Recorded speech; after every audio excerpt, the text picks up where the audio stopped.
Le 17 novembre aujourd'hui, et je voudrais lire dans Proverbe 16, verset 2, « Toutes les voies de l'homme sont pures à ses yeux, mais celui qui pèse les esprits, c'est l'Éternel. » Parfois, à cause de notre ego, nous continuons de marcher sur un chemin de perdition, parce que nos ancêtres ont marché sur ce même chemin. Et nous pensons que c'est le bon chemin, parce que si mes ancêtres ont passé par là, c'est parce que c'est comme cela qu'il faut continuer de marcher. Jusqu'au jour où nous rencontrons le Seigneur, où nous voyons sa lumière. Et la lumière du Christ montre que ce chemin est mauvais. Le Seigneur sonde les cœurs, nous avons déjà vu. Et ici, il dit qu'il pèse les esprits, il connaît le cœur de chacun, l'esprit de chacun. Qui connaît ces égarements? Pardonne-moi ce que j'ignore, dit David dans le psaume 19, verset 13.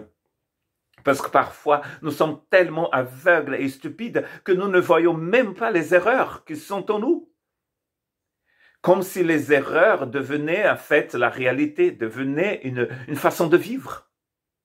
Il y a des gens, enfin nous peut-être parfois, même avant, nous marchions, les gens marchent sur un chemin d'obscurité, sur un chemin de ténèbres, un chemin de perdition, et ils pensent qu'ils sont sur le bon chemin.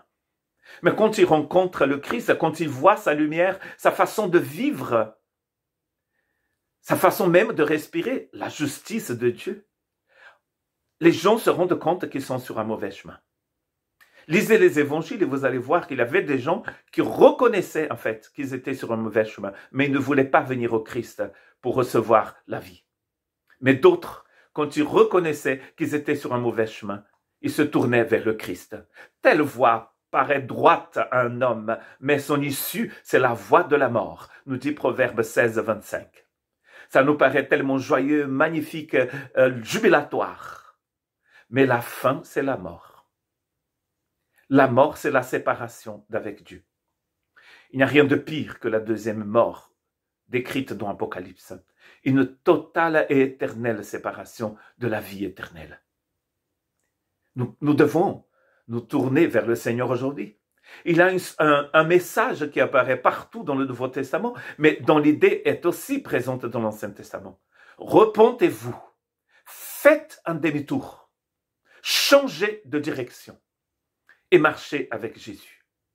Moi, l'Éternel, j'éprouve le cœur, je sonde les reins, pour rendre à chacun selon ses voies, selon le fruit de ses œuvres. Jérémie 17, 10. Le Seigneur connaît, il sonde les esprits, il connaît notre cœur.